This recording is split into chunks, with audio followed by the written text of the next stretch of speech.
Bab 1431, Pulau Qingyun.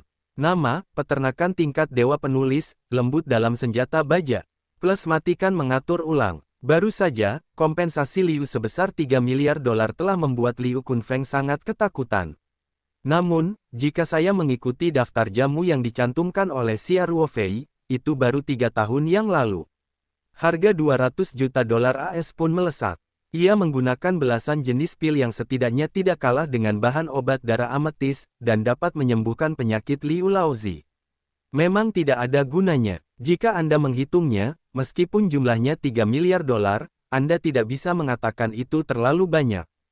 Meskipun uangnya sangat besar bagi Liu, bahkan dimungkinkan untuk menjual sebagian besar industri ini, tetapi setidaknya ini merupakan kondisi yang dapat diterima. Lagi pula, dibandingkan dengan nyawa ayah Liu, berapakah 3 miliar dolar itu? Namun, syarat kedua yang dikatakan ayah Liu, bahkan Liu Kunfeng pun melahirkan perasaan konyol. Apa konsep 40% saham dalam kelompok keluarga? Liu Jia adalah keluarga besar. Beberapa anggota keluarga inti, termasuk Liu Kunfeng sendiri, kurang lebih memegang sebagian saham kelompok keluarga. Saham yang tersebar di tangan anggota keluarga sekitar 30%. 70% sisanya sebenarnya dipegang oleh Liu sendiri. Dia membagi 40% sahamnya menjadi Xia Ruofei, dan Xia Ruofei akan menjadi pemegang saham terbesar grup keluarga Liu. Dan hati manusia adalah yang paling sulit ditebak, tetapi anggota keluarga telah menguasai 30% sahamnya. Saham-saham tersebut tersebar di tangan banyak orang sehingga sulit menjamin ada orang yang bersedia menjual sahamnya. Selama Xia Ruofei memperoleh 11% saham lagi, dia dapat menyelesaikan kepemilikan grup tersebut. Lalu kelompok keluarga Liu, apakah perlu mengganti nama musim panas? Jika ini bukan ayah Liu sendiri, Liu Kunfeng pasti tidak akan ragu untuk saling bersumpah dan menganggap pihak lain benar-benar gila. Tapi apa yang dikatakan ayah Liu, dia tidak berani menjadi sebesar itu dengan cara apapun. Ayah Liu mengejutkan Liu Kunfeng dan bertanya, apakah ini meresahkan? Liu Kunfeng tersenyum dan berkata, ayah, kondisimu agak menakutkan. Saya sangat terkejut. Saya pikir anggota keluarga lainnya, seperti Chong Lishu, mungkin lebih responsif setelah mendengarkannya. Siapapun yang punya pendapat juga bisa tercengang. Liu berkata, kamu mempunyai pendapat yang sama. Liu Kunfeng dengan cepat berkata, tidak. Jika Anda memutuskan, maka saya sangat mendukung. Tidak ada apa yang dapat saya lakukan jika saya tidak mendukungnya. Sahamnya di angka itu tidak punya hak bicara sama sekali. Terlebih lagi, meskipun Liu tidak mendapat bagian sedikit pun, jika dia mengatakannya, Liu tidak akan berani melanggarnya. Liu Laozi berkata dengan lemah, saya belum menyelesaikannya. Pilihan ketiga yang saya berikan adalah Pulau Qingyun ditambah 500 juta dolar AS. Kondisi kedua yang dikatakan Liu Laozi telah membuat Liu Kunfeng ketakutan hingga mengeluarkan keringat dingin. Oleh karena itu, meskipun kondisi ketiga juga merupakan kondisi yang cukup membuat keluarga Liu menderita, Liu Kunfeng tidak terlalu bereaksi. Inilah efek perbandingan. Jika nama depan Liu adalah syarat ketiga ini, Liu Kunfeng pasti akan dipanggil. Namun kini tampaknya, bagaimanapun juga, ia belum kehilangan 40% saham kelompok keluarga yang menakutkan, meski kondisi ketiga ini juga merupakan pengorbanan yang sangat besar bagi Liu. Uang tunai 500 juta dolar tidaklah cukup. Tidak apa-apa untuk berkumpul, setidaknya lebih dari 3 miliar dolar atau 40% saham grup keluarga. Kuncinya juga adalah Pulau Qingyun yang dikatakan Liu Laozi. Pulau ini bukan berada di China, melainkan berada di Samudera Pasifik Selatan yang luas, termasuk dalam peta Bona Pulau Pasifik Selatan.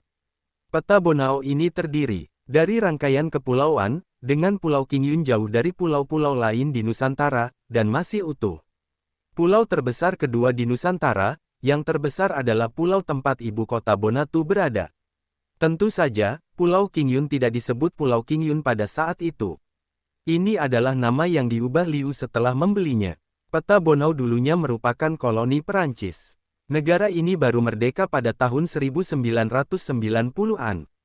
Karena manipulasi yang disengaja oleh negara-negara yang bersangkutan, situasi dalam negeri selalu kacau, dan sewaktu-waktu akan terjadi gejolak atau kudeta. Keluarga Liu juga memanfaatkan kesempatan untuk membeli kepemilikan permanen Pulau Qingyun dalam pergantian rezim di Bonaotu. Saat itu, Bonaotu sedang memimpin pemerintahan militer. Seorang perwira kolonel mengendalikan seluruh negeri.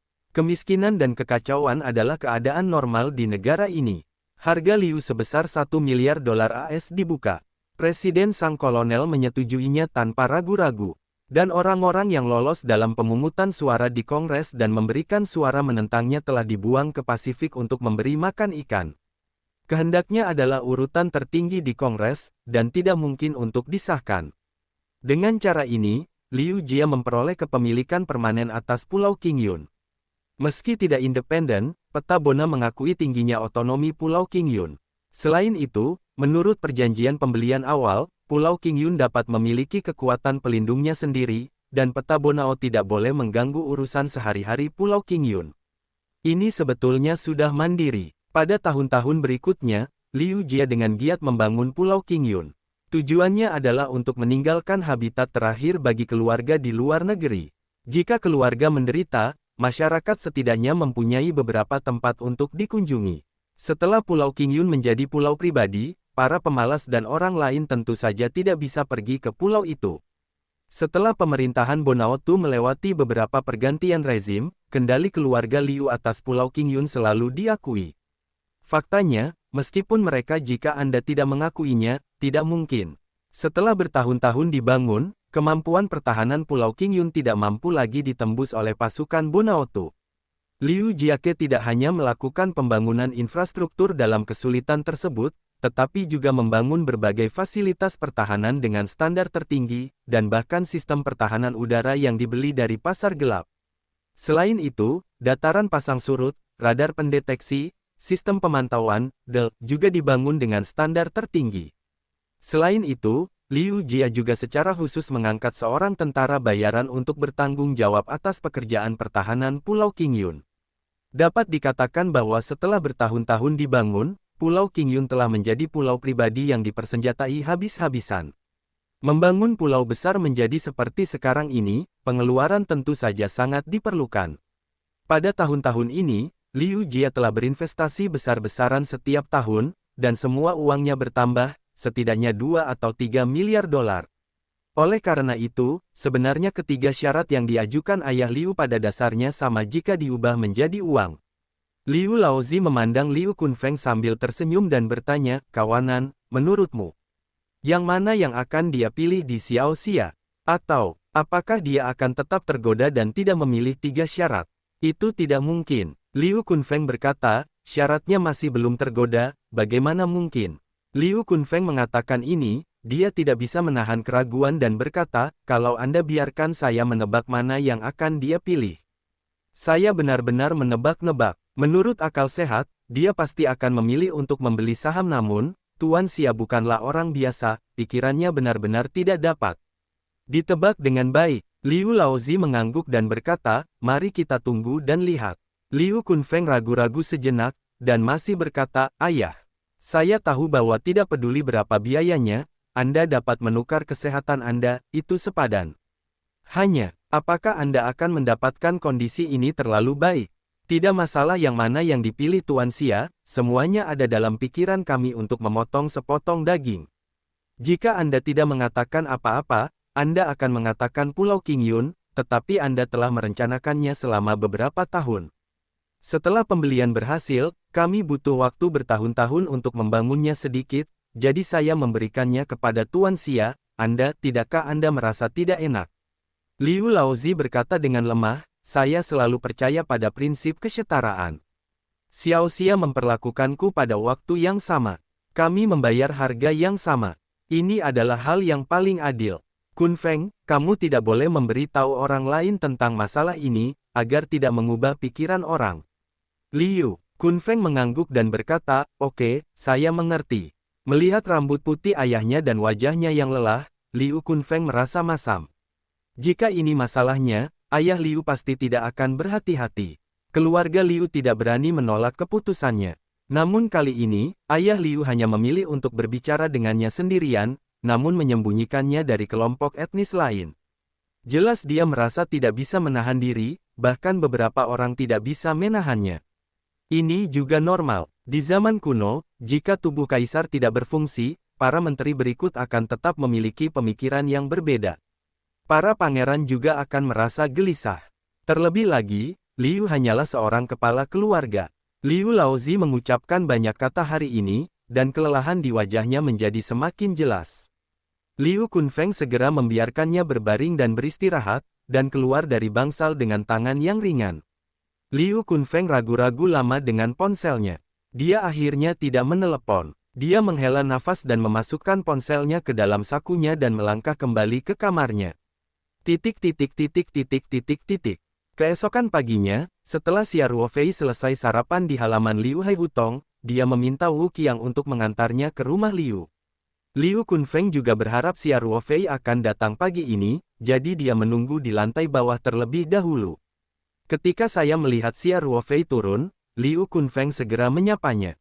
Xia Ruofei mengambil inkubator berisi tas obat Tiongkok dari tangan Wu Qiang, dan kemudian berkata kepada Wu Qiang, "Kembalilah dulu. Saya akan menelepon Anda ketika saya menggunakan mobil." "Oke bos," Wu Qiang berkata dengan hormat. "Tuan Xia, kerja keras.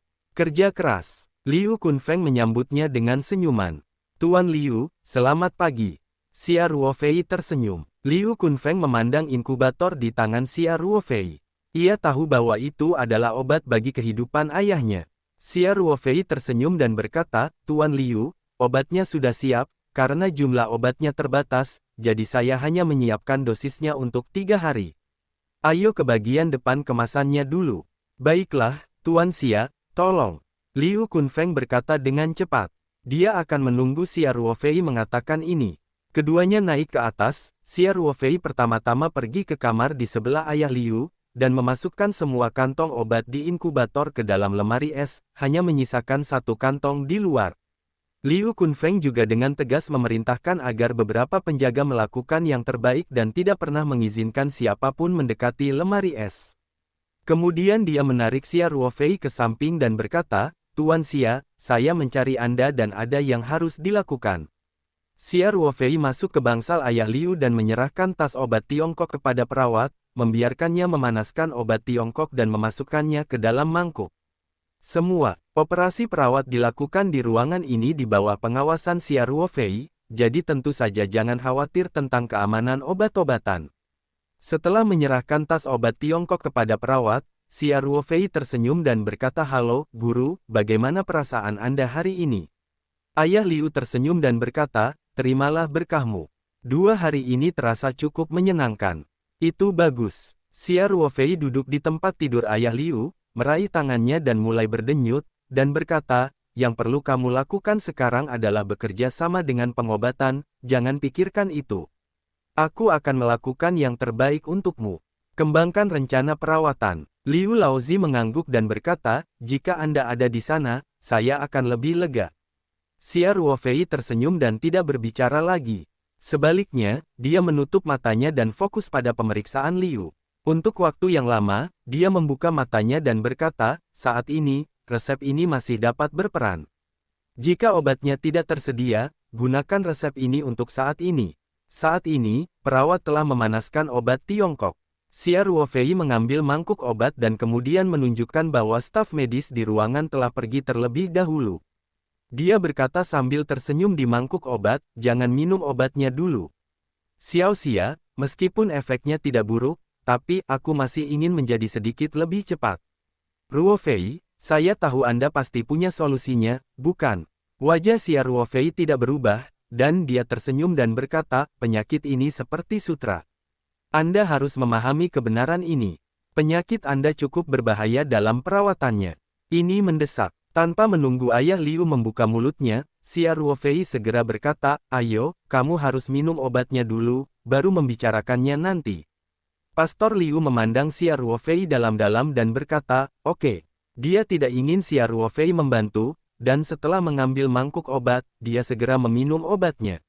Meskipun masih ada sedikit residu di dasar mangkuk, ketika bibir ayah Liu bersentuhan dengan sup obat, kelopak bunga spiritual yang terkandung dalam obat tradisional Tiongkok sudah mulai menyusup ke dalam tubuh sang ayah, sehingga sedikit sisa obat tradisional Tiongkok berhasil. Xia Ruofei langsung menyisihkan mangkuk obat. Pada saat ini, Pastor Liu berkata, "Xiao Xia, kali ini sepenuhnya masalah keluarga Liu kami sendiri, tetapi ini telah menambah banyak masalah bagi Anda, biarkan Anda terbang dari Sanshan, dan untuk resep baru ini, itu juga mengkonsumsi banyak ramuan berharga, saya selalu tidak mau pergi." Berbicara tentang ini, ayah Liu berhenti sejenak, dia tampak lemah secara fisik, dan dia akan merasa sangat lemah jika dia berbicara terlalu banyak. Setelah ayah Liu tersentak, dia melanjutkan, "Terutama, kamu tidak pernah membayar apapun akhir-akhir ini. Aku bahkan lebih tidak nyaman di hatiku. Saya ingin menelepon Anda untuk membicarakan masalah ini kemarin, tetapi Anda sibuk kemarin." Dengan bunga peoni, dia tidak menyebutkan puncaknya. "Hari ini, saya masih ingin berbicara dengan Anda tentang biaya perawatan medis." Xia Ruofei sudah mengetahui hal ini melalui Liu Kunfeng, dan inilah yang dia harapkan, jadi dia tidak merasa terlalu terkejut. Xia Ruofei berkata sambil sedikit tersenyum, "Kamu bilang, aku mendengarkan." Liu Laozi mengangguk dan berkata, "Untuk mengobatiku, obat-obatan yang dikonsumsi terlalu berharga, jadi sebenarnya, konsultasi terakhir sudah rendah. Kali ini kondisiku lebih parah lagi, jadi aku tidak tahu harus membayar berapa. Saya memikirkannya lama sekali kemarin dan menghasilkan 3 pilihan. Anda dapat memilih salah satu." Setelah itu, ayah Liu membanting ketiga rencananya. Xia Ruofei duduk di tempat tidur dan mendengarkan dengan sangat serius, dan tidak mengganggu seluruh proses. Setelah ayah Liu selesai berbicara, dia tersenyum dan berkata, "Saya harus melakukannya, katakanlah, lamaranmu terlalu menarik, tidak peduli yang mana, aku sangat bersemangat." Di mata ayah Liu, dia menunjukkan secercah harapan dan berkata, "Katakanlah, maukah kamu memilih rencana untuk menangani pengeluaranmu?" Xia Ruofei tidak menanggapi secara positif, tetapi berkata dengan lemah, "Guru, saya mengenal Anda lebih baik. Saya harus mengatakan bahwa pada tahap ini, pengejaran uang tidak begitu kuat. Saya tidak pernah menjadi budak uang. Saya selalu memikirkan uang. Selama itu cukup, sekarang uang saya jelas cukup untuk saya belanjakan dengan bebas, jadi gratis dan mudah," kata Pastor Liu sambil mengacungkan jempol. "Dalam menghadapi godaan miliaran dolar, saya dapat mengatakan ini, saya mengagumi Anda." Xia Ruofei berkata, "Guru, kalimat saya masih sama. Sebelum saya sepenuhnya memahami bahwa Anda akan sembuh, masih terlalu dini untuk membicarakan perawatan medis. Selain itu, saya tidak tahu bagaimana memilih Anda 3 program, jadi saya masih berharap Anda memberi saya waktu untuk mempertimbangkannya, dan saya juga akan menggunakan waktu ini untuk lebih meningkatkan rencana perawatan guna melihat apakah Anda dapat meringankan penyakit Anda sesegera mungkin." Pastor Liu mendengar kata-kata itu, dan diam-diam hatinya bahagia. Pastor Liu tahu bahwa Xia Ruofei mengatakan bahwa, sebenarnya, dia memiliki rencana perawatan yang lebih baik. Selain itu, hal ini juga menunjukkan bahwa Xia Ruofei kemungkinan besar akan menerima rencana biaya pengobatan tersebut, namun ia masih perlu mempertimbangkannya sebelum mengambil keputusan. "Pilih." "Tentu saja," kata Liu. Lelaki tua itu berkata, "Bagaimanapun, ini bukan masalah sepele. Kamu bisa memikirkannya perlahan-lahan. Tapi, aku tetap berharap kemajuan pengobatanku bisa dipercepat, tapi jangan berhenti karena biaya pengobatan sudah habis, belum dibahas." Xia Ruofei berkata sambil tersenyum, "Bagaimana mungkin? Saya telah memikirkan cara-cara selama ini. Setiap malam, saya menyimpulkan berbagai pengobatan untuk mengatasi penyakit di tubuh Anda."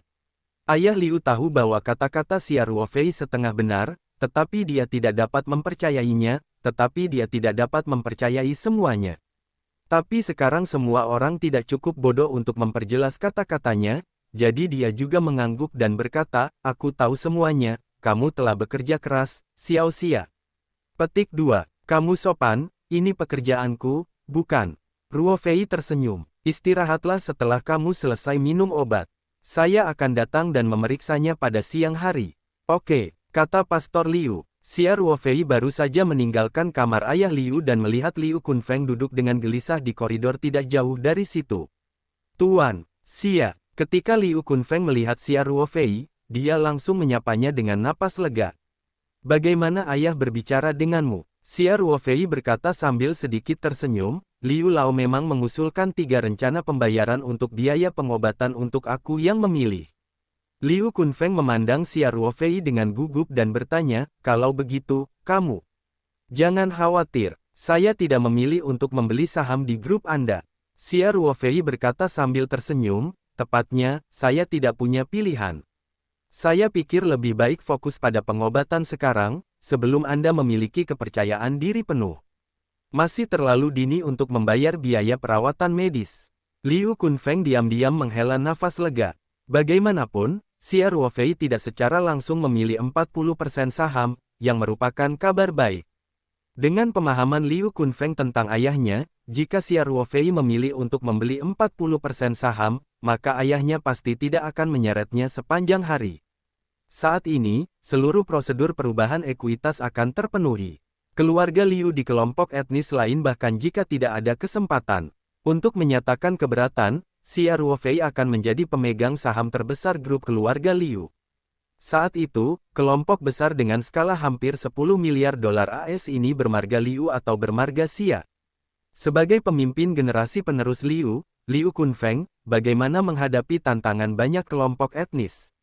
Lagi pula, orang-orang yang dapat mencapai kesuksesan dalam karir resmi bukanlah mayoritas, dan jelas lebih banyak yang memenuhi syarat. Banyak anggota keluarga Liu yang tidak punya harapan politik dan tidak kompeten dalam bisnis. Mereka bergantung pada perusahaan grup keluarga untuk membayar dividen dan hidup. Kehidupan yang layak, ini akan dibagi menjadi 40% saham, dan mungkin ada kepemilikan absolut di masa depan. Seluruh keluarga Liu akan diusir. Bagi orang-orang ini benar-benar bencana. Terima kasih, Tuan Xia. Liu Kunfeng berkata dengan tulus. Xia Ruofei tersenyum dan berkata, Tuan Liu mengucapkan terima kasih terlalu dini. Saya hanya belum membuat pilihan. Mungkin ketika saya benar-benar ingin memilih, saya melihat 40% sahamnya lagi.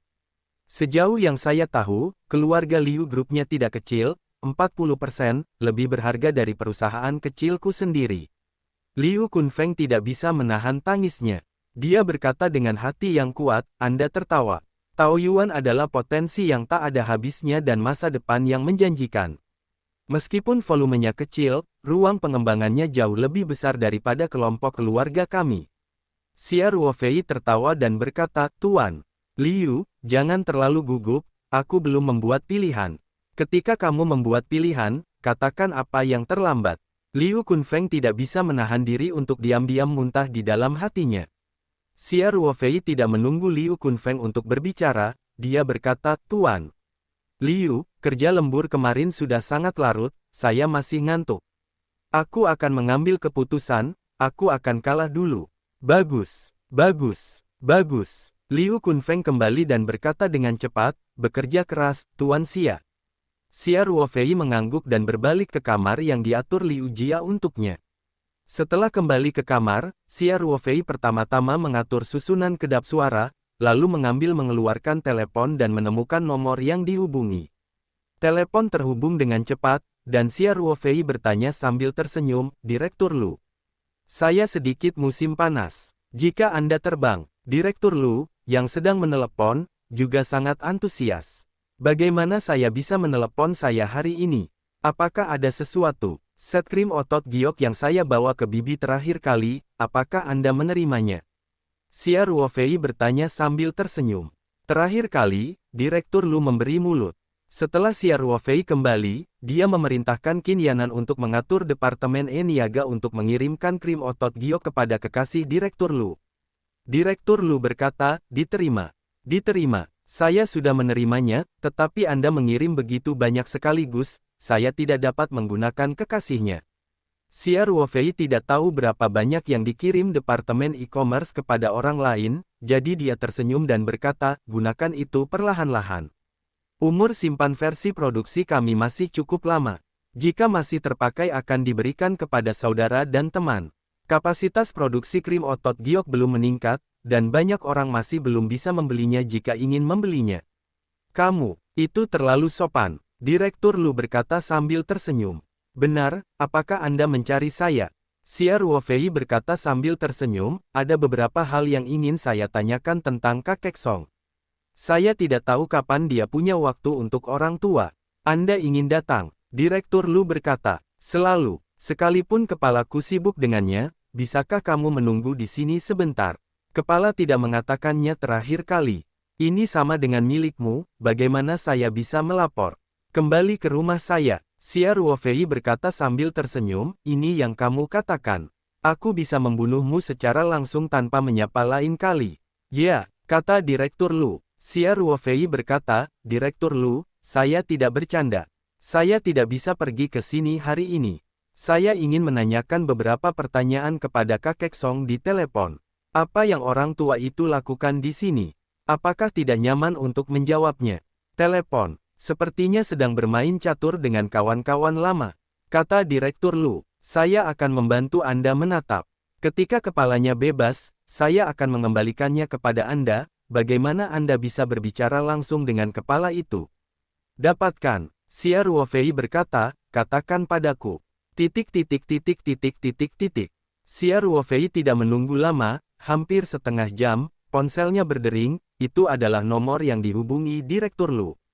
Ketika Xia Ruofei baru saja menjawab, suara Song Laozong terdengar di ponsel, jika kamu terbang, dengarkan Xiao Lu, kamu mencariku.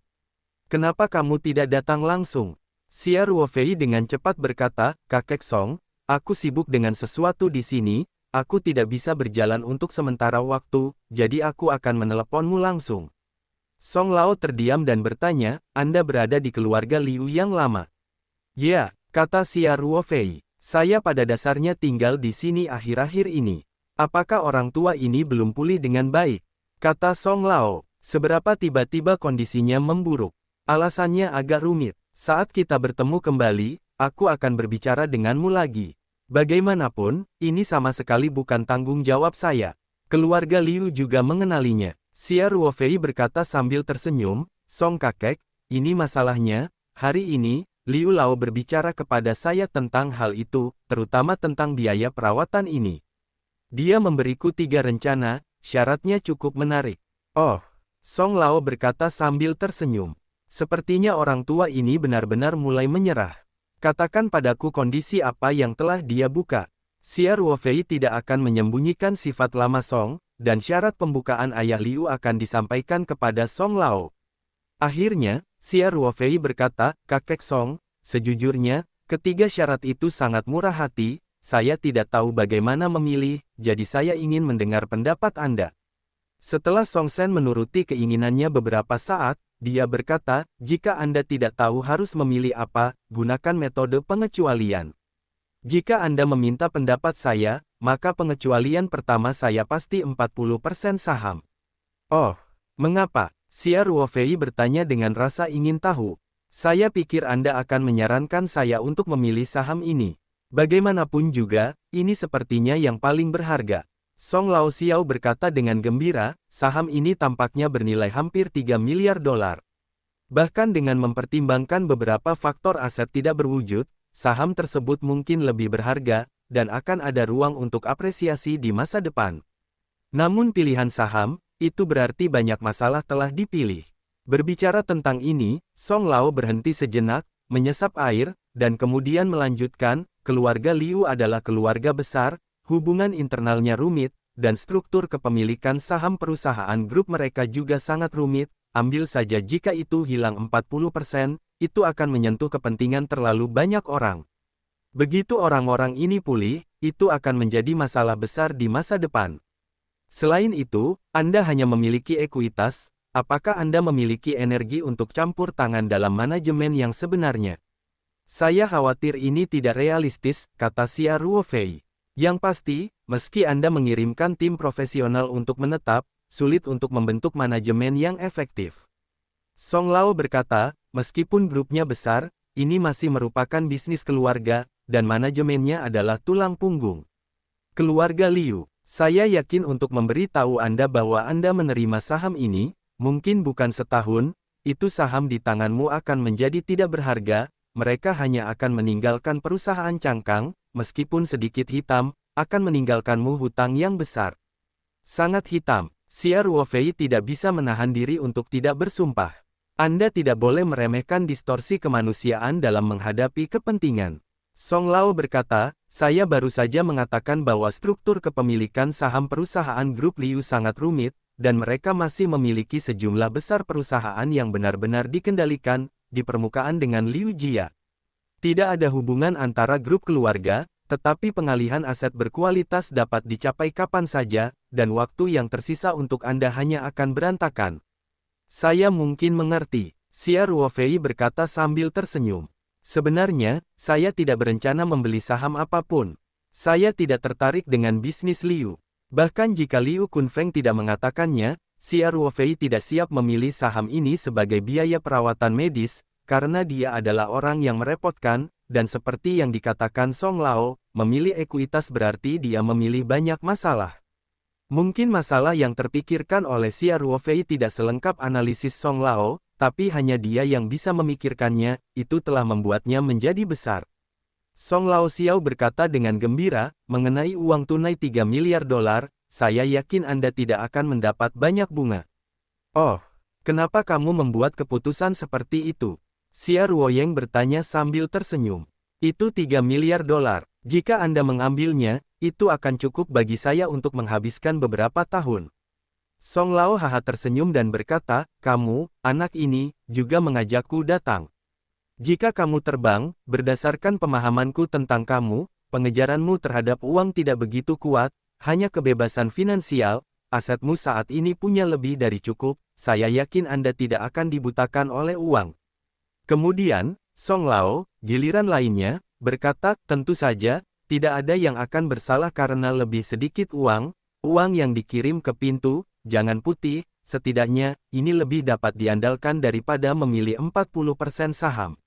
Lebih banyak, kamu benar. Sejujurnya, ketika aku mendengar Liu Lao mengusulkan rencana ini, hatiku masih berdebar-debar. Xia Ruofei berkata sambil tersenyum. Tetapi bahkan dengan sumber keuangan keluarga Liu, hampir mustahil untuk menghasilkan 3 miliar dolar. Song Lao berkata, faktanya, selain perusahaan super besar, perusahaan dengan arus kas yang begitu besar, hampir tidak ada yang seperti itu. Jadi meskipun Anda memilih opsi ini, pada dasarnya tidak mungkin mendapatkan uang sekaligus. Besar kemungkinannya mereka akan mengusulkan rencana mencicil, atau mendiskonnya melalui beberapa aset. Singkatnya, tidak akan ada masalah yang berkurang. Jadi bisa dikatakan, Xia Ruofei berkata, apakah Anda menyarankan agar saya memilih untuk mengambil uang tunai dan menambahkan Pulau Qingyun? Dalam kaitannya dengan 3 proposal yang saat ini diajukan, tidak diragukan lagi ini adalah solusi terbaik untuk Anda, kata Song. Dan berdasarkan pemahaman saya tentang Lao Liu, jika ketiga program ini memiliki ukuran dalam pikirannya, saya rasa dia sangat berharap pada Anda harus memilih yang pertama, dan yang kedua akan menjadi 40% ekuitas, dan akhirnya Pulau Qingyun ditambah rencana tunai. Oh, Xia Ruofei tiba-tiba meningkatkan minatnya, dia berkata sambil tersenyum, saya pikir Anda akan mengaturnya prioritas ekuitas sebagai yang tertinggi. Saya juga berpikir Liu Lao tidak ingin saya memilih ekuitas yang tepat. Dan, Liu Kunfeng juga mencariku secara pribadi, berharap aku tidak memilih ekuitas. Hei, Song Lao sedikit mencibir dan berkata, Liu Kunfeng dan ayahnya masih sedikit lebih buruk daripada api, setidaknya dalam hal ini, matanya agak pendek. Dikatakan, Pulau Qingyun ini tidak mudah. Xia Ruofei berkata sambil tersenyum. Saya tidak tahu apa-apa tentang ini. Anda memberi saya perkenalan. Perkembangan Pulau Qingyun oleh keluarga Liu relatif rahasia, tetapi bagi kami Song Jia, ini bukan rahasia sama sekali. Song Lao berkata, Pulau Qingyun sebenarnya bukan di Tiongkok, tetapi sebuah pulau di Pasifik Selatan, hukum. Pulau ini berada di bawah negara Bonatu, namun keluarga Liu sebenarnya telah menguasai pulau itu melalui beberapa operasi politik dan telah mendapat pengakuan dari peta Bona. Baiklah, anggap saja, mereka menghabiskan banyak upaya untuk hal ini, pulau. Kata Xia Ruofei. Sebenarnya perkembangan Pulau Qingyun dimulai lebih dari 1 dekade lalu. Ini juga merupakan proyek luar negeri yang paling dihargai oleh Lao Liu.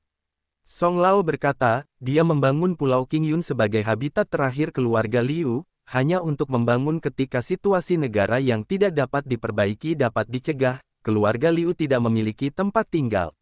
Oleh karena itu, setelah lebih dari 1 dekade pembangunan dan pembangunan, pulau ini telah menjadi benteng yang kuat dan hanya sekedar benteng militer. Xia Ruofei mendengar kata-kata itu dan tiba-tiba melahirkan minat yang kuat. Dia berkata, maksud Anda, Liu Jia juga mengerahkan fasilitas militer di pulau ini. Ya, dan ini jelas merupakan masalah besar. Kata Lagu Lao, menurut pemahaman kami, ada sebuah bukit di Pulau Qingyun, yang pada dasarnya telah dilubangi. Tempat perlindungan yang terletak di pegunungan tersebut dapat menahan ledakan nuklir.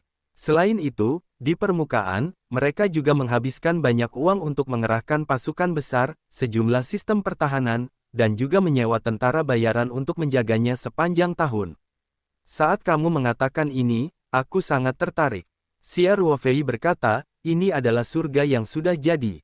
Pulau Qingyun berukuran hampir 5 km persegi menurut data resmi, yang kira-kira seukuran 2 pulau Yongxing.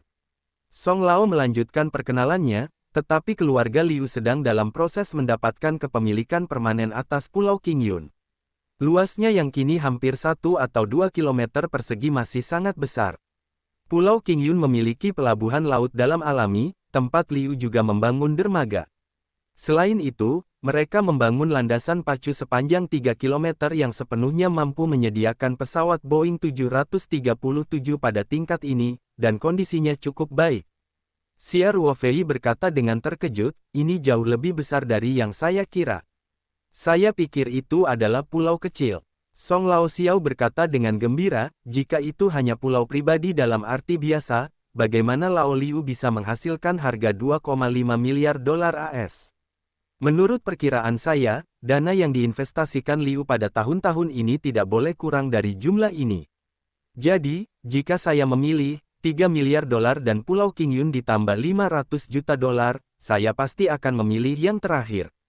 Dimengerti, Xia Ruofei mengangguk dan berkata, Nak kakek, terima kasih atas saran Anda. Informasi ini sangat membantu saya. Jadi, Anda sudah punya pilihan. Song Laohao bertanya dengan penuh minat. Jika Anda memilih salah satu dari ketiganya, Anda telah menganalisisnya secara menyeluruh. Tentu saja, saya memilih Pulau Qingyun. Xia Ruofei berkata sambil tersenyum. Tetapi sekarang inisiatif ada di pihak saya. Mengapa saya harus mengikuti saran Ayah Liu? Rencana untuk mengumpulkan biaya pengobatan. Pulau Qingyun adalah sebuah pilihan. Tapi saya masih ingin mendapat kesempatan mengunjungi situs tersebut untuk membicarakan tentang itu. Lagi pula, untuk memelihara pulau seperti itu, biayanya tidak murah. Jika saya menggunakan tarif yang tidak tinggi, sama sekali tidak perlu untuk ini. Itulah, kata Song Lao, disiapkan khusus untuk keluarga besar. Anak laki-lakimu lajang, dan tidak ada gunanya memiliki tempat sebesar itu. Aku punya pacar, Xia Ruofei berkata dengan cemas. Nama seekor anjing tidak lagi cocok untukku. Dia menambahkan kalimat di hatinya, aku tidak hanya punya pacar, tapi juga lebih dari satu. Song Lao haha tersenyum, tidak ada pernikahan, secara hukum dikatakan kamu tidak lajang. Lalu, Song Lao berkata, tetapi jika kamu memilih Pulau Qingyun, Anda dapat menjualnya ke keluarga Song kami jika Anda tidak dapat menggunakannya. Saya dapat menaikkannya kepada Anda sebesar 5% sesuai dengan perkiraan sebenarnya. Tapi, kami juga ingin pembayaran cicilan hanya bisa dilakukan. Lagi pula, sejumlah besar uang, keluarga Song tidak bisa mendapatkannya. Xia Ruofei berkata, jika Anda mau, saya akan datang dari keluarga Liu dan kemudian mentransfernya kepada Anda. Itu tidak mungkin. Song tidak ragu-ragu untuk mengatakan, jika itu hanya hadiah kecil, bahkan hadiah yang berharga, aku akan menjadi anakmu yang berbakti, itu akan diterima, tetapi seluruh Pulau Qingyun. Aku tidak mungkin. Kalau begitu aku harus memikirkan apakah akan memilih Pulau Qingyun ini atau tidak. Xia Ruofei berkata sambil tersenyum.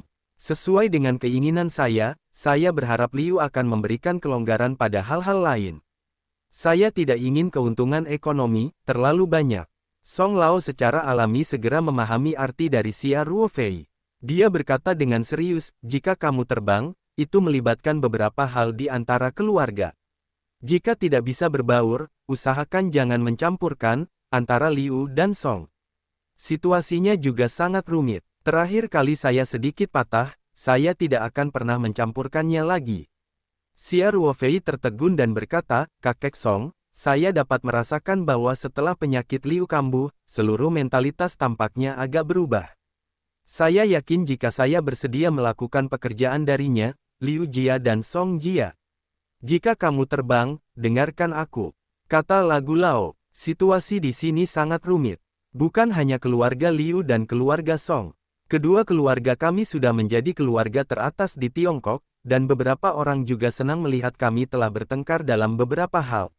Dalam beberapa bulan terakhir, Liu Jia dan Song Jiaxuan telah berhenti berkelahi dan telah membuat beberapa orang menjadi sangat tidak nyaman. Jika kita berdua menunjukkan situasi yang kooperatif, saya khawatir akan ada banyak arus bawah yang mulai melonjak. Jangan pedulikan ini. Berapa biaya perawatan medis? Berapa biaya perawatan medis? Ini tidak harus sopan kepada Liu, bukan untuk membantu mereka menghemat uang, tetapi beberapa keluarga di antara hal-hal tersebut, Anda harus berhenti berpartisipasi. Petik 2. Xia Ruofei mendengar tebakan samar beberapa orang. Ada pertempuran di beberapa tempat. Keluarga besar di Tiongkok bukan hanya keluarga Liu dan keluarga Song. Meski tidak banyak keluarga dengan kekuatan yang sama, namun ada juga, apalagi beberapa. Jika keluarga dengan kekuatan yang lebih lemah bersatu, tidak bisa dianggap remeh. Berbagai kekuatan itu rumit dan kompleks, dan kepentingan mereka bahkan lebih rumit lagi. Liu Jiahe dan Song Jia, keluarga besar di level ini, memiliki sedikit penyesuaian strategi. Mereka semua mungkin terlibat di seluruh tubuh. Jika salah ditangani secara sembarangan, dapat menimbulkan reaksi berantai. Karena Song Lao berkata demikian, Xia Ruofei secara alami tidak akan melakukan perbuatan baik untuk melakukan hal buruk. Dia mengangguk dan berkata, saya mengerti, Kakek Song. Anda dapat yakin bahwa saya tidak akan bertindak gegabah. Ya, kamu bisa mendengarkan kata-kataku. Song Lao berkata, ya, ketulusan Liu masih cukup baik. Jika Anda puas dengan biaya pengobatannya, Anda akan berusaha semaksimal mungkin untuk membantu Lao Liu merawatnya dengan baik. Anda tidak perlu khawatir apakah dia tidak memiliki kendala setelahnya, dia pulih, atau itu akan berdampak buruk bagimu, atau kembali berkonfrontasi dengan keluarga Song kita. Aku harus menutupi angin dan hujan untukmu. Keluarga Liu sudah mengetahui tekadku. Aku tidak berani menghadapimu dengan mudah. Xia Ruofei melakukan pemanasan dan berkata, saya mengerti, Kakek Song. Faktanya, kali ini kondisi Liu Lao sangat rumit, dan saya tidak bermaksud untuk sengaja menunda. Song Lao tersenyum dan berkata, jangan katakan ini. Jika kamu terbang, jika kamu tidak terlalu sibuk, luangkan waktu untuk menemaniku makan dan mengobrol. Sangat mudah untuk bernostalgia ketika aku sudah tua, tapi aku membantu anak cucu itu lebih dari satu, dan mereka jarang melihatnya. Oke, kata Xia Ruofei, aku sibuk beberapa hari terakhir ini. Sampai jumpa di masa lalu. Kakek Song, kalau begitu jaga tubuhmu, aku tutup telepon dulu. Bagus. Song Lao Xiao berkata, aku menunggumu di rumah, jangan lupa membawa 2 botol anggur yang enak. Oh, kata Xia Ruofei. Anda dapat yakin bahwa Anda tidak bisa melupakannya. Setelah menutup telepon, Xia Ruofei beristirahat di kamar sebentar, dan ketika menjelang tengah hari, dia pergi ke bangsal ayah Liu dan memeriksanya. Setelah keluar, Xia Ruofei menemukan Liu Kunfeng dan bertanya, Tuan Liu, hari ini Liu Lao menyebutkan Pulau Qingyun. Saya tidak tahu apakah nyaman bagi saya untuk mengunjungi situs itu. Saya terlalu sulit untuk memilih. Lagi pula, Pulau Qingyun hanyalah sebuah nama. Sangat intuitif sehingga tidak ada 3 miliar dolar atau 40% saham. Liu Kunfeng mendengar bahwa reaksi naluriahnya adalah menolak, tetapi ketika dia mendengar kata ekuitas, hatinya bergetar. Sebagai pemimpin masa depan keluarga Liu, dialah yang paling kecil kemungkinannya untuk melihat hasilnya. Tentu saja, bagian dari kelompok keluarga telah dipisahkan hampir setengahnya. Hal ini benar-benar akan membawa terlalu banyak faktor yang tidak stabil. Tentu saja, apakah Xia Ruofei memilih uang atau Pulau Qingyun, dia juga sangat tertekan. Hanya 2 kejahatan yang dianggap enteng. Sebaliknya, alam masih lebih penting. Liu Kunfeng ragu-ragu dan berkata, Tuan Xia, Anda mungkin tidak tahu banyak tentang situasinya. Pulau Qingyun sebenarnya bukan di Tiongkok. Saya tahu, Xia Ruofei berkata sambil tersenyum tipis. Saya sudah bertanya. Pulau Qingyun terletak di Samudera Pasifik Selatan. Itu adalah pulau yang termasuk dalam peta Nusantara Bona. Namun, kepemilikan permanennya telah dibeli oleh Liu, bukan. Liu Jia telah menjalankan pulau pertahanan di luar negeri. Ini adalah hal yang sangat rahasia bagi orang awam, namun tidak mungkin disembunyikan di antara keluarga besar. Liu Kunfeng tahu bahwa Xia Ruofei sudah berasal dari keluarga Song. Saya mendapat berita di sana. Dia mengangguk dan berkata, ya, jadi katakanlah. Pulau Qingyun agak jauh, dan situasi ayahku sekarang. Sejauh yang aku tahu, ada landasan pacu sepanjang 3 km di Qingyun Pulau. Pesawat pribadi lepas landas dan mendarat lebih dari cukup. Xia Ruofei tersenyum. Kita bisa mengambil nomor Taoyuan saya secara langsung. 1 hari sudah cukup. Liu Lao saat ini situasinya masih stabil, dan saya masih meninggalkan beberapa kantong obat, jadi tidak perlu khawatir tentang keamanannya. Bandara di Pulau Qingyun secara alami tidak dibuka untuk umum, tetapi merupakan pulau milik Liu. Xia Ruofei secara alami dapat mendarat di Taoyuan. Dulu tidak perlu ganti pesawat, tidak perlu ganti kapal penumpang ke Bona. Langsung lepas landas dari Beijing dan mendarat di Pulau Qingyun, sepertinya jaraknya tidak dekat. Dan sebenarnya tidak memakan banyak waktu. Semua kata-kata Xia Ruofei disebutkan, dan Liu Kunfeng tentu saja tidak cukup baik untuk menolak. Dia memikirkannya dan berkata, Tuan Xia, saya harus menanyakan hal ini kepada ayah saya. Tentu saja, Xia Ruofei berkata sambil tersenyum. Itu menyusahkan Menteri Liu untuk memintanya sesegera mungkin. Karena Liu Laodu telah mengangkat masalah ini, saya tidak ingin menundanya, atau memutuskannya sesegera mungkin. Jika Pulau Qingyun diperiksa, saya tidak bisa jika berhasil, maka saya mungkin hanya memilih antara 3 miliar dolar dan 40% saham, dan hal terpenting bagi perusahaan saya adalah arus kas. Aku akan bertanya sekarang. Liu Kunfeng berkata dengan cepat dan berkata, Tuan Xia, mohon tunggu sebentar. Anda dapat yakin bahwa karena ayah saya mengusulkan rencana ini, dia pasti tidak akan menolak Anda untuk berkunjung, satu-satunya kekhawatiran. Ini adalah masalah keselamatannya sendiri, saya akan memberitahunya penilaianmu. Xia Ruofei tersenyum dan mengangguk, itu akan merepotkan Liu. Tidak ada masalah. Liu Kunfeng berkata dengan cepat, seharusnya begitu. Seharusnya begitu. Setelah itu, Liu Kunfeng masuk ke bangsal ayah Liu, dan Xia Ruofei tidak kembali ke kamar, menunggu langsung di koridor. Setelah beberapa saat, Liu Kunfeng membuka pintu dan berjalan keluar.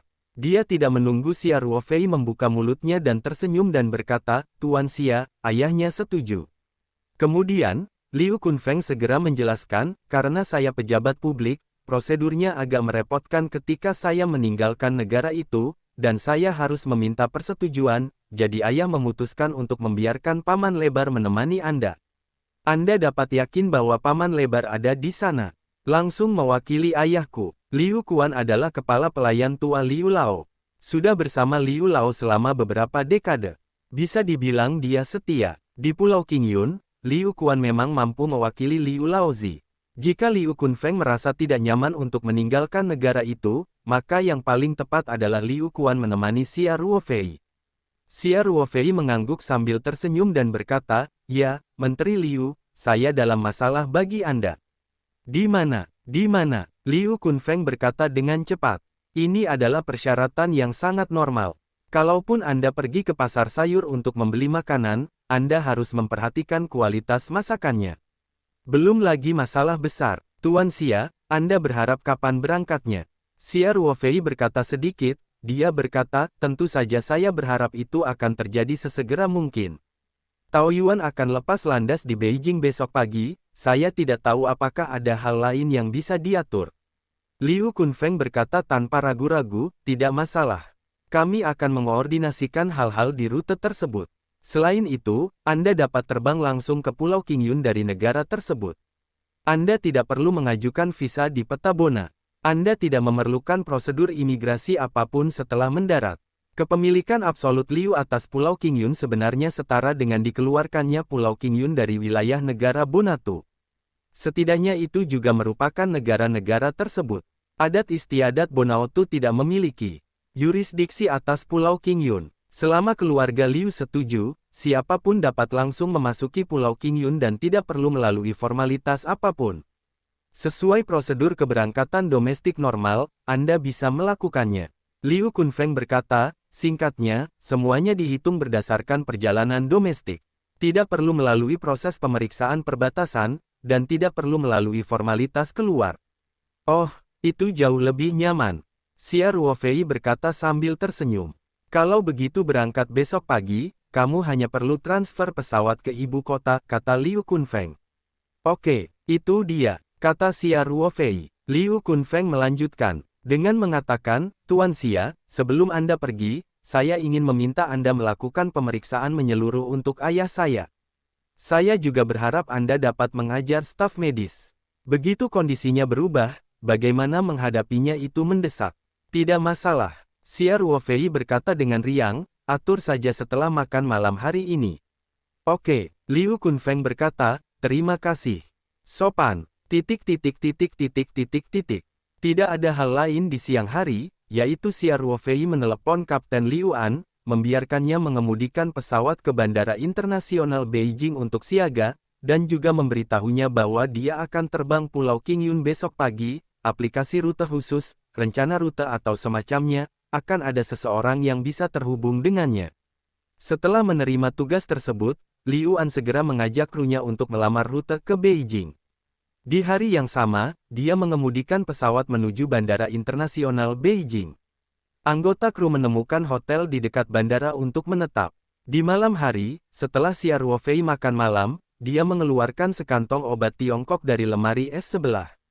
Setelah dipanaskan, dia membiarkan ayah Liu meminumnya. Kemudian dia menggunakan kekuatan mentalnya untuk melakukan pemeriksaan menyeluruh terhadap ayah Liu, memastikan bahwa kondisinya tidak akan memburuk dalam waktu singkat. Terakhir, Xia Ruofei juga memanggil staf medis yang bertanggung jawab atas ayah Liu untuk memberitahu mereka cara menangani keadaan darurat. Tentu saja, Xia Ruofei mengatakan bahwa metodenya sangat sederhana, yaitu, begitu kondisi Liu tiba-tiba memburuk, ia mungkin tidak perlu mempertimbangkan interval waktu antar pengobatan, dan pertama kali memberikan sekantong obat Tiongkok kepada ayah Liu. Jika situasinya masih tidak dapat diperbaiki, maka kita harus dengan tegas mengadopsi rencana B. Xia Ruofei menggunakan waktu sore hari untuk membiarkan Xia Qing membuat 2 pil di ruang tersebut. Komposisi kelopak bunga spiritual lebih banyak dibandingkan obat tradisional Tiongkok dalam kantong vakum beberapa. Tentu saja, untuk mencegah keluarga Liu mengingat kumpulan pil yang telah dihancurkan oleh Liu Lifang, Xia Ruofei secara khusus memerintahkan Xia Qing untuk memilih resep baru, baik bau maupun rasanya. Kedua pil darurat ini berbeda dari pil sebelumnya. Xia Ruofei juga berulang kali mengerang. Hanya ketika kondisi Liu memburuk, dan meminum obat Tiongkok yang telah disiapkan sebelumnya tidak memberikan efek yang jelas, pil darurat dapat digunakan saat ini. Apalagi saat meminum pil, diharuskan tidak melakukan kontak dengan kulit seperti sebelumnya. Setelah Xia Ruofei menekankan beberapa tindakan pencegahan, ia segera menjilat lagi dengan nada peringatan, kecuali kondisinya memburuk dan pengobatannya tidak valid. Pil itu diizinkan. Jika kondisi Bapak normal, meminum pil ini tidak ada manfaatnya, dan kemungkinan besar terlalu berkhasiat obat. Itu berbahaya dan berbahaya. Setelah hari-hari ini, staf medis sudah menyayangi Xia Ruofei. Tidak ada seorang pun yang berani meragukan nasihat dokternya. Mereka semua mengangguk dan menjawab ya. Liu Kunfeng bahkan lebih banyak musuhnya. Kotak kecil berisi 2 pil diambil dengan hati-hati dan dimasukkan ke dalam lemari es. Selain itu, 2 penjaga ditambahkan untuk sementara. Kulkas dijaga ketat dari kematian, dan tidak ada yang boleh mendekat. Liu Kunfeng juga menjelaskan bahwa ketika Xia Ruofei tidak ada, hanya dia yang memiliki wewenang untuk membuka lemari es, dan orang lain tidak boleh mendekat, termasuk beberapa anggota inti keluarga Liu. Di malam hari, Xia Ruofei menggendong Yuan Jing, duduk di tempat tidur sebentar, lalu tertidur lebih awal. Keesokan paginya, Xia Ruofei menikmati sarapan di Liu Jiazhai, dan kemudian pergi ke Bandara Internasional Beijing bersama Liu Quan.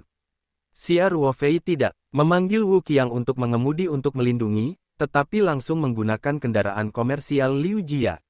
Di gedung pesawat khusus di sebelah gedung Terminal T2 Bandara Internasional Beijing, Xia Ruofei dan Liu Quan melewati pemeriksaan keamanan dengan sangat lancar. Segera, Xia Ruofei melihat Liu An, kapten yang datang menemui. Tuan Liu, saya memindahkan Anda berulang kali kemarin, semua kerja keras. Xia Ruofei tersenyum. Kamu sopan. Ini tugas kami. Liu An berkata dengan cepat. Rencana penerbangan hari ini sudah selesai. Xia Ruofei bertanya, Anda pasti baru pertama kali terbang di bandara ini, tapi rutenya relatif sederhana, dan bandara ini juga dikelilingi laut. Tidak ada gunung tinggi, gedung dan sejenisnya. Jadi akan lebih mudah bagi Anda. Petik 2. Mengenai rute perjalanannya, Liu Jia memiliki orang khusus untuk berkomunikasi dengan Liu An, termasuk penerbangan dari Beijing ke Pulau Qingyun. Liu Jia telah melamarnya kemarin. Selain itu, karena bandara di Pulau Qingyun tidak dibuka untuk umum, bahkan informasi dasar seperti platform navigasi bandara, peralihan area informasi penerbangan, frekuensi menara bandara, dan prosedur akses instrumen pun tidak diungkapkan. Keluarga Liu juga yang mengirim kontak dengan Kapten Liu An dan mengirimkan informasi langsung ke masa lalu.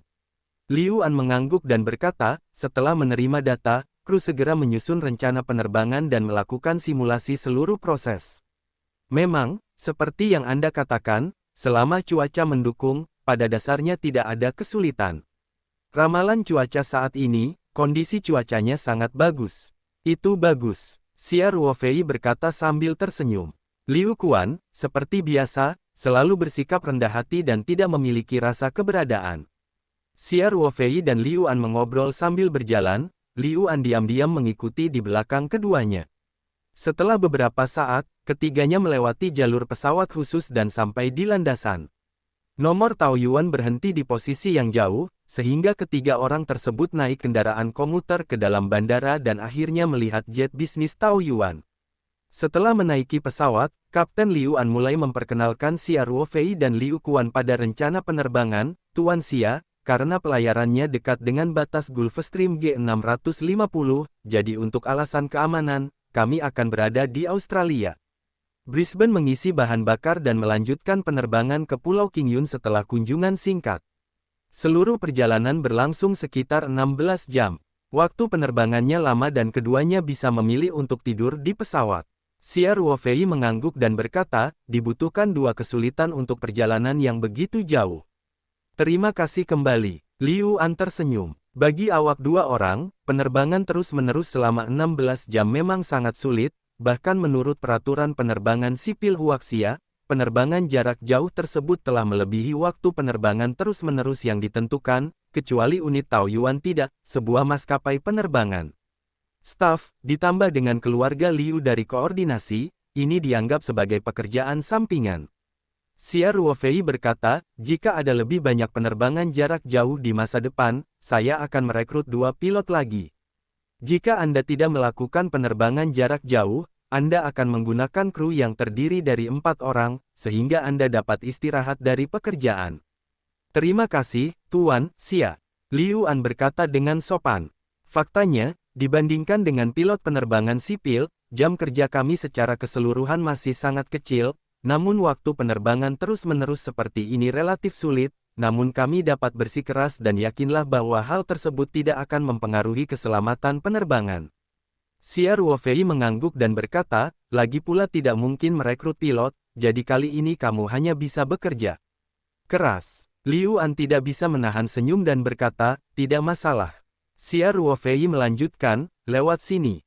Ketika kami kembali, kami akan transfer dari Sydney, tinggal di Australia selama sehari, dan Anda dapat istirahat. Xia Ruofei berpikir karena dia harus singgah di Australia, mengapa tidak mengambil kesempatan ini untuk pergi ke Wonderland Farm dan West Winery untuk melihatnya. Pokoknya tidak jauh dari Sydney ke Hunter Valley. Ada lebih dari 1 hari libur, sehingga kru dapat mengambil hari libur dan terus terbang. Liu Quanwen, yang berada di samping, berkata bahwa mulutnya terbuka, tetapi dia tetap tidak berbicara.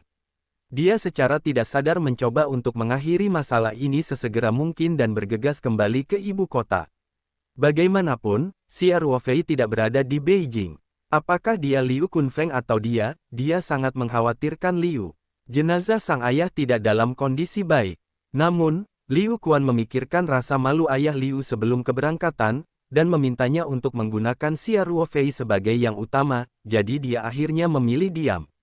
Oke, lalu kami akan mengubah rencana penerbangan pulang. Liu An berkata, Tuan Xia, saya akan pergi ke kokpit untuk bersiap. Yah, kerja keras semuanya. Xia Ruofei tersenyum. Di bawah koordinasi Liu Jia, Tao Yuan hampir tidak perlu menunggu di Bandara Internasional Beijing. Jika sudah siap, ia melajukan mobilnya, lalu dengan cepat meluncur ke ujung runway, dan mendapat izin lepas landas untuk pertama kalinya. Tubuh rampingnya bersinar di bawah sinar matahari dan melompat ke langit dengan ringan setelah lari kecepatan tinggi. Setelah pendakian singkat, Tao Yuan dengan cepat memasuki ketinggian jelajah dengan pelayaran yang mulus. Ketinggian jelajah ini jauh lebih tinggi dibandingkan pesawat sipil pada umumnya. Pada saat yang sama, aliran udara pada tingkat ini juga paling stabil, dan pada dasarnya tidak ada benturan besar. Penerbangan selama 10 jam berturut-turut sangat membosankan, jadi Xia Ruofei mengikuti saran Liu An dan, setelah memasuki ketinggian jelajah, kembali ke kompartemen terpisah di ujung kabin. Selain tempat tidur empuk asli di ruangan tempat Xia Ruofei eksklusif, kursi di kabin dapat diratakan seluruhnya dan diubah menjadi tempat tidur single. Karena waktu lepas landas di pagi hari, Liu Quan tidak ingin berbaring dan istirahat, jadi Xia Ruofei menyuruh pramugari acak untuk melayaninya, dan kemudian dia akan memiliki kompartemen terpisah di ujung kabin. Xia Ruofei melatih keterampilan yang sangat baik di ketentaraan. Dia dapat segera tidur ketika dia membutuhkannya, meskipun dia tidak bangun di pagi hari. Ini juga merupakan keterampilan yang harus dikuasai oleh pemain peperangan khusus. Bagaimanapun, lingkungan medan perang sangat buruk, dan waktu istirahat biasanya tidak terlalu lama. Jika Anda tidak bisa tidur, pada dasarnya Anda tidak akan efektif istirahat. Dia masih bisa tertidur dalam waktu 3 menit setelah berbaring. Xia Ruofei duduk di tempat tidur dan menyikat gigi sebentar. Kecepatan Wi-Fi di pesawat berita seluler cukup baik. Tidak perlu banyak waktu untuk membuka halaman web grafis. Setelah menonton berita sebentar, Xia Ruofei meninggalkan teleponnya di laci samping tempat tidur dan kemudian tertidur. Hingga tengah hari, bel bangun yang lembut di samping tempat tidur membangunkannya. Pramugari menyuruhnya bangun untuk makan siang. Xia Ruofei bangkit dari tempat tidur dan pergi ke kamar mandi eksklusif di ujung kabin untuk mencuci muka, lalu mendorong pintu dan keluar. Tuan Xia, Liu Quan bangkit dan menyapa. Xia Ruofei berkata sambil tersenyum, Liu Bo, kamu tidak istirahat. Pada awalnya, Xia Ruofei juga ingin Liu Kunfeng memanggil Liu Quan sebagai Quan Su. Belakangan, mengingat usia Liu Quan, dia bisa segera menjadi kakeknya, jadi dia mengganti nama, Liu Bo. Liu Quan berkata, saya merasa kurang enak badan ketika saya bertambah tua, dan saya benar-benar tidak bisa tidur di pagi hari. Xia Ruofei mengangguk dan bertanya, Liu Bo lelah, tidak lelah. Setelah makan, jangan istirahat. Tidur siang saja. Liu Quan tersenyum dan berkata, Tao Yuan Anda sangat nyaman, dan Anda tidak akan merasa lelah meskipun Anda terbang dalam waktu yang lama. Kali ini, pramugari datang membawa piring dan menyajikan makan siang yang lezat untuk keduanya. Faktanya, pada ketinggian 10.000 meter, reaksi sel pengecap manusia akan menjadi agak lambat, dan nafsu makan pun menurun. Namun, menjelang makan siang yang disiapkan oleh pramugari, keduanya tetap makan banyak. Ketika pramugari membersihkan piring, Xia Ruofei dengan santai bertanya, sudah berapa lama kita terbang? Pramugari itu berjongkok sedikit. Tuan Xia, kami sudah terbang sekitar 5 jam. Rencananya, pesawat akan mengisi bahan bakar di Brisbane, Australia lebih dari 4 jam. Xia Ruofei mengangguk dan berkata, oke, ayo kita urus dan makan. Ini kerja keras. Terima kasih, Tuan Xia, kata pramugari. Setelah makan, Xia Ruofei tidak segera kembali ke kamar, tetapi duduk di tengah kabin, dan Liu Quan mengobrol tanpa mengobrol. Pada tingkat penerbangan ini, pemandangan dari jendela kapal hampir konstan, dan pesawat sangat stabil, bahkan terkadang terdapat ilusi bahwa pesawat diam. Meski kenyamanan jet pribadi sangat tinggi, namun duduk dalam waktu lama sangat membosankan. Oleh karena itu, setelah Xia Ruofei duduk sebentar, dia kembali ke kamar di ujung kabin untuk beristirahat. Adapun Liu Quan, dia tampaknya tidak sedikit mengantuk. Setelah Xia Ruofei kembali ke rumah, dia menemukan sebuah film dan menontonnya dengan penuh minat. Ketika Xia Ruofei bangun lagi, jendela kapal benar-benar gelap, dan hampir tidak ada yang terlihat. Terbang dari Brisbane ke Beijing, dibutuhkan sekitar 10 jam untuk mempercepat Taoyuan. Saat lepas landas di Beijing, sekitar jam 8.30 pagi. Menghitung perbedaan waktu, seharusnya sudah jam 9 atau 10 malam, lonceng. Pesawat perlahan mulai turun menuju ketinggian dan akan segera mendarat di Brisbane. Ini juga alasan mengapa pramugari membangunkan Xia Ruofei. Xia Ruofei keluar dari kamar, duduk di kursi dan memasang sabuk pengaman. Hampir setengah jam kemudian, pesawat mendarat dengan sangat mulus di Bandara Brisbane, dan di bawah bimbingan kendaraan yang dipandu, pesawat berhenti di depan pesawat pribadi. Awak darat sudah siap, dan pesawat berhenti segera setelah mobil dimatikan. Seseorang datang untuk mengisi bahan bakar pesawat. Waktu tinggal pesawat di Brisbane tidak akan lama. Pada dasarnya oli akan diambil kembali setelah diistirahatkan sebentar. Oleh karena itu, meskipun visa Australia Xia Ruofei belum habis masa berlakunya, dia tetap tidak masuk ke Brisbane. Dia hanya mengikuti Kapten Liu An dan berkeliling mesin untuk memeriksanya. Segera setelah pesawat bekerja lembur, pesawat itu lepas landas lagi dan melompat ringan ke langit malam Brisbane. Lalu terjadilah perjalanan sekitar 5 jam. Xia Ruofei tidak kembali ke kabin di ujung kabin. Sebaliknya, dia duduk di kursi dan mengobrol dengan Liu Kuan. Pesawat berlayar mulus di langit malam, dan dasarnya adalah Samudera Pasifik Selatan yang luas dan tak terbatas. Itu hanya melihat keluar melalui lubang intip, dan gelap di mana-mana, dan tidak ada apa-apa. Xia Ruofei sangat yakin dengan kinerja Gulfstream G650 dan kemampuan profesional kedua pilotnya. Tentu saja, meskipun kemungkinan kecelakaannya kecil, Xia Ruofei memiliki kecepatan reaksi yang cukup untuk bersembunyi di ruang spiritual. Waktu berlalu, kabin yang kedap suara secara profesional sangat senyap, dan suara mesinnya tidak terlalu terdengar nyata. Akhirnya, ketika langit di luar jendela kapal cerah, suara Kapten Liu Anlue terdengar di siaran kabin. Tan, Xia, kita akan tiba di Pulau Qingyun. Cuaca hari ini bagus. Saya bisa melihat bandara di Pulau Qingyun dari ketinggian ini. Landasan pacunya tepat di depan pesawat. Harap kencangkan sabuk pengaman Anda dengan tamu Anda dan hindari bergerak di dalam kabin selama pendaratan. Xia Ruofei mendengar bahwa dia akhirnya tiba di Pulau Qingyun, dan dia tidak bisa menahan perasaannya. Butuh waktu lama untuk menerbangkannya, pesawat. Itu benar-benar membuat orang merasa sedikit tidak nyaman. Bahkan jika kebugaran fisik Xia Ruofei jauh lebih baik daripada orang biasa, kelelahan mental tidak bisa dihindari.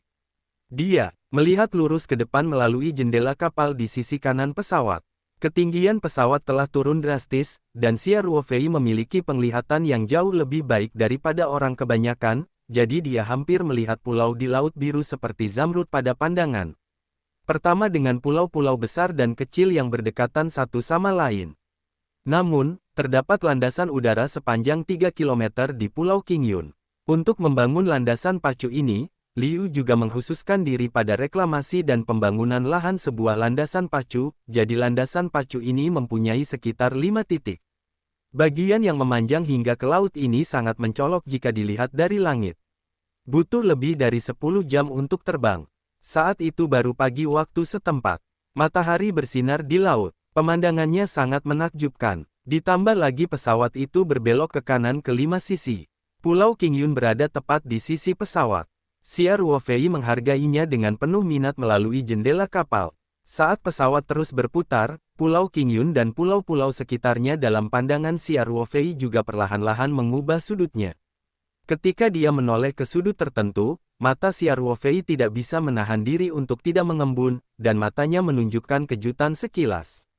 Dari sudut itu saja, Xia Ruofei menemukan bahwa lokasi Pulau Qingyun dan beberapa pulau di sekitarnya sedikit bertepatan dengan Jalan Tiandi. Jika Pulau Qingyun dan pulau-pulau di sebelahnya dianggap satu kesatuan, maka akan memiliki keindahan yang luar biasa. Hampir sesaat, Xia Ruofei dapat yakin bahwa Pulau Qingyun ternyata merupakan susunan alami. Tak heran jika saat pertama kali melihatnya, ia merasa Pulau Qingyun yang jauh penuh vitalitas dan ada fase yang menakjubkan. Kultivasi Xia Ruofei pada tahun-tahun ini tidaklah putih, dan upaya Qigongnya telah meningkat pesat sejak ia baru saja pensiun. Oleh karena itu, dia tidak menunjukkan warna yang aneh. Bagaimanapun, Liu Quan sedang duduk di sebelahnya. Jika keterkejutan batinnya atau bahkan ekstasi menunjukkan hal itu, Liu Quan harus mengetahuinya. Pada saat itu, Liu kemungkinan besar akan berubah pikiran. Hal yang luar biasa dari Pulau Qingyun hanyalah yang paling jelas dari sudut itu. Setelah pesawat terus berputar, Xia Ruofei menoleh lagi dan menemukan bahwa perasaan menakjubkan telah hilang. Dia diam-diam kagum. Tak lama kemudian, pesawat berbelok menjadi 5 sisi, yakni menghadap ke arah garis perpanjangan landasan pacu. Saat ini, Pulau Qingyun terletak di depan pesawat, dan Pulau Qingyun tidak dapat dilihat melalui jendela samping. Xia Ruofei dengan tegas menolak keinginan untuk pergi ke kokpit untuk mengamati Pulau Qingyun di udara. Dia duduk di kursi dan menunggu. Dia terus berkata pada dirinya sendiri. Saat ini, Anda tidak boleh mengungkapkan keanehan apapun, jika tidak, Anda akan kehilangan banyak hal. Setelah mengetahui bahwa Pulau Qingyun adalah susunan alami, Xia Ruofei tidak ragu sedetik pun, dan dia memutuskan bahwa dia harus menyerahkan Pulau Qingyun ke tangan Ling Dao, yang berpotensi membentuk lubang di langit. Ini hanyalah kekerasan di tangan Liu Jia. Tentu saja, Xia Ruofei juga tahu bahwa semakin sering dia harus bersikap tenang, pertunjukan apapun yang bertentangan dengan akal sehat akan ditemukan dan direkam secara diam-diam oleh Liu Quan yang cerdas. Oleh karena itu, dia tidak menuju kokpit, melainkan duduk diam di kursi menunggu pesawat mendarat.